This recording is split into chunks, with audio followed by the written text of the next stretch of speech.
I'm a world champion now. What has he been doing? Why are we talking about him? He hasn't been doing nothing, Steven. You're lucky you're in Los Angeles. He's kind of easier to handle with you right now, you know? I'm mad that you're in Los Angeles. But I'm not talking about him. I'm not talking about him. I'm not talking about him. I wanted to talk about you because with Conor Benn, he fights at 147. So I'm wondering, like, if you're going to fight him, where would you fight him at, number one? And number two, are you saying that from 140 to 147, you're willing to fluctuate and move back and forth as opposed to just moving up and weight or whatever? What's your intent? Well, my intent, look at my strength and conditioning coach, he said that he believes that I can make 140 comfortably. You know, I trust, the people, my team around me.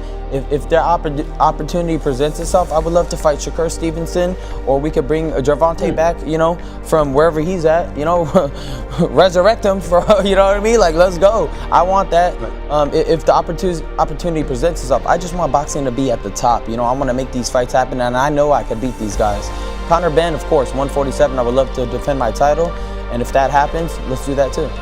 Yeah, you know what, I'd be remiss. I mean, listen, you don't mention Conor Benn or whatever.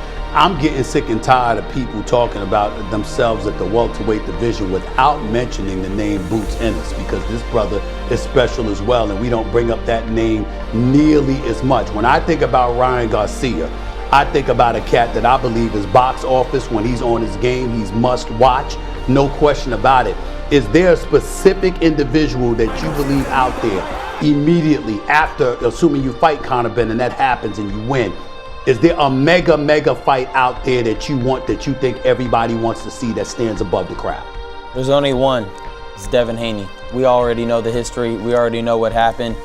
I don't want to get into that. But the world wants to see that again. I have something to prove. He has something to prove. That's the only fight that would make sense. I don't want to upset Devin Haney because I respect him. I respect the hell out of him and his camp, his pops and everything. I just don't agree with that, Ryan, because I don't think anybody thinks he can beat you. I mean, I just don't. I just don't. I mean, not to me, he's 135, 140, but I don't. He's a damn good boxer, but I don't think he can beat you. I just don't. I just don't. But I asked a very direct question. This is first thing. He don't know me that well yet. Who do you want? Who's the guy? Garcia. Yeah, that's all I want to hear. That's all I want to hear, Dana. That's what I was asking about. What about you, Dana? What do you? I agree with everything he said. That's why I'm in the business right now, is to make the fights that people want to see, put on massive. You know what's crazy? So we were together yesterday, and he asked me, this is the state of boxing right now. He says, "Did you watch my father fight?" I said, "Are you crazy? When your father was fighting, everybody all over the world knew who, the champion was, knew who, when big fights happened anywhere in the world, everybody watched. Boxing was big in America." Last time I saw you on the screen, you were in the ring after Shakur Stevenson won his fight.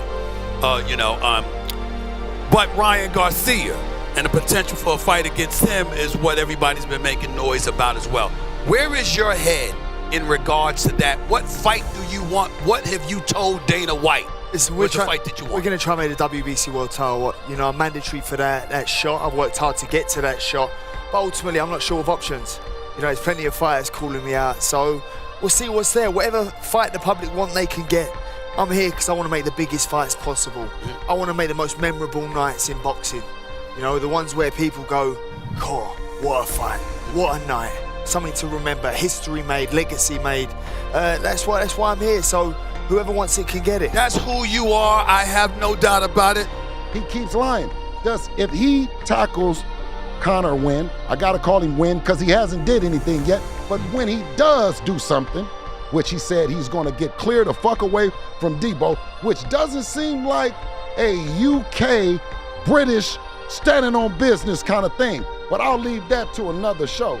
We're talking about Ryan Garcia, and is he gonna do it? And Henry, yes and yes and yes. I mean, get this shit out, man. If both of them are on the same thing at the same time, on the same night, then we might have a good fight. Talking about eggs. I see the smile on your face. Ryan Garcia vs. Conor Benn has all the ingredients of a massive boxing showdown. Two aggressive fighters, serious punching power, world title stakes, and a huge Las Vegas stage. But as the fight gets closer, one question is dominating the conversation. Can Conor Benn safely and effectively make 147 pounds without sacrificing the very weapons that made him dangerous in the first place? The concern isn't simply whether Benn can reach the official weight limit. The real question is what version of Conor Benn will actually step into the ring when the bell rings. Benn has spent a significant amount of time competing at higher weights, and that has allowed his body to develop into a much bigger and stronger frame. His performances at around 154 and especially at 160 pounds showed a fighter who looked physically comfortable, powerful, and capable of absorbing punishment. But dropping back toward the welterweight limit creates an entirely different challenge. The difference between 160 and 147 may look like only 13 pounds on paper, but for a professional fighter, those pounds can affect stamina, explosiveness, punch resistance, recovery, and the ability to maintain power deep into a fight. That concern became even louder after Benn's performance against Regis Prograis. Competing around the 150-pound mark,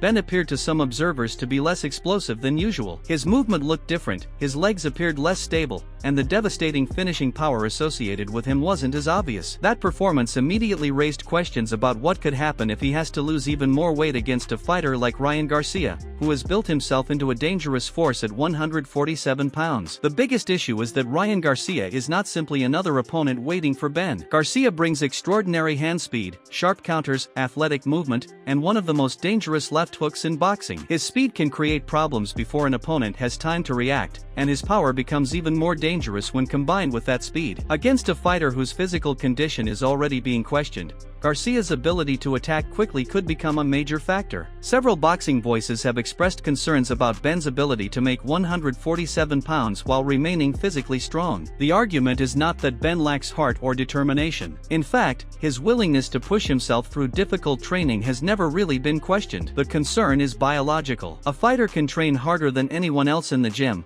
but if the weight cut takes too much from his body, determination alone cannot replace lost energy, strength, or recovery ability. Benn's team, however, has offered a very different perspective. They believe the public may be judging the situation too early. According to the camp's explanation, Benn has had significantly more time to prepare for this weight compared with his previous fight around 150 pounds. Instead of attempting a last-minute crash cut, the plan has reportedly been to gradually bring his weight down through controlled nutrition and high-volume conditioning. That approach could allow his body to adapt instead of forcing him to lose a large amount of weight in a short period. That difference in preparation could be extremely important. Benn previously had only a limited amount of time to prepare for his fight at 150 pounds, which created additional pressure. This time, his team has emphasized that the process began much earlier. If Benn has been able to gradually reduce his body weight while maintaining strength and conditioning, he could arrive at 147 in a far better physical state than he did previously. But Ryan Garcia represents a completely different challenge. Garcia has looked naturally suited to the welterweight division. He doesn't appear to be forcing his body into a weight class that doesn't fit him. Garcia's confidence also adds another layer to the matchup. He has openly spoken about wanting to stop Benn and has suggested that he expects to win convincingly. Rather than treating Benn as the biggest obstacle of his career, Garcia has already been discussing potential future opponents and major fights beyond this matchup. That confidence could be dangerous for Benn because Garcia appears to believe that his speed will allow him to control the fight from the opening bell. One of the most impressive aspects of Garcia's game is his ability to generate power without needing long combinations. His explosive single shots can change a fight instantly. The left hook remains his signature weapon, but the real danger comes from how quickly he can deliver it. Opponents often don't have much time to prepare for the punch because Garcia's hands move so. That speed becomes particularly important when facing a fighter who may have compromised stamina or punch resistance. If Benn struggles to maintain his legs late in the fight, Garcia could become even more dangerous as the rounds continue. A tired fighter doesn't react as quickly, doesn't move as efficiently, and often becomes easier to trap against the ropes. However, writing Benn off would be a mistake. Benn still possesses serious punching power, aggression, and an enormous amount of determination. He has repeatedly shown that he can perform under pressure, and he has competed on major stages against elite opposition. His ability to fight through difficult moments is one of the reasons this matchup remains so intriguing. There is also a psychological element to this fight. Benn knows that many people are questioning his decision to return to 147 pounds. Every round will will therefore become an opportunity to prove those critics wrong. If he can make the weight comfortably, maintain his strength, and immediately show the same aggression and explosiveness that made him successful earlier in his career, the entire narrative could change. The first few rounds may tell us almost everything. If Benn looks sharp, fast, and physically strong, the weight cut concerns could quickly disappear. But if his legs look heavy, his punches lose their snap,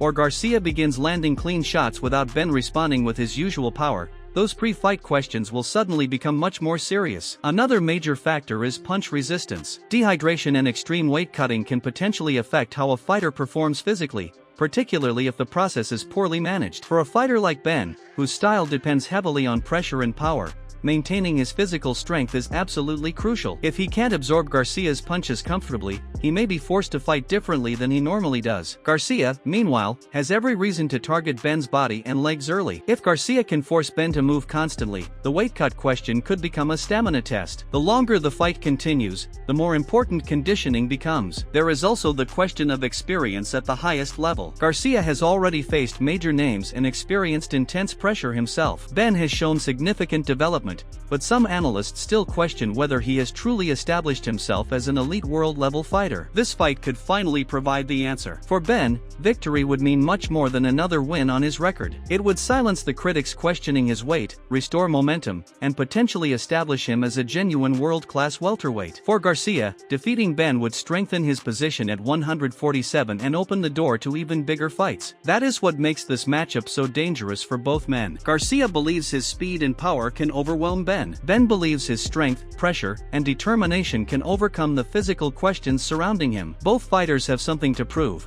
but Benn arguably has more uncertainty surrounding his preparation. Ultimately, the biggest battle may happen before either fighter throws a punch. It will happen on the scales, inside the training camp, and in the final days before the fight. Can Conor Benn make 147 pounds without losing the power and durability that made him dangerous? Or will Ryan Garcia's natural comfort at welterweight expose the physical cost of Benn's return? If Benn arrives at the arena strong and fully recovered, this could become a genuinely explosive contest. But if the weight cut has taken too much from him, Garcia's speed could turn the fight into a nightmare. The answer will come when the bell rings in Las Vegas. Until then, the question remains impossible to ignore. Is Conor Benn preparing for the biggest victory of his career, or is the 147-pound limit becoming his biggest opponent?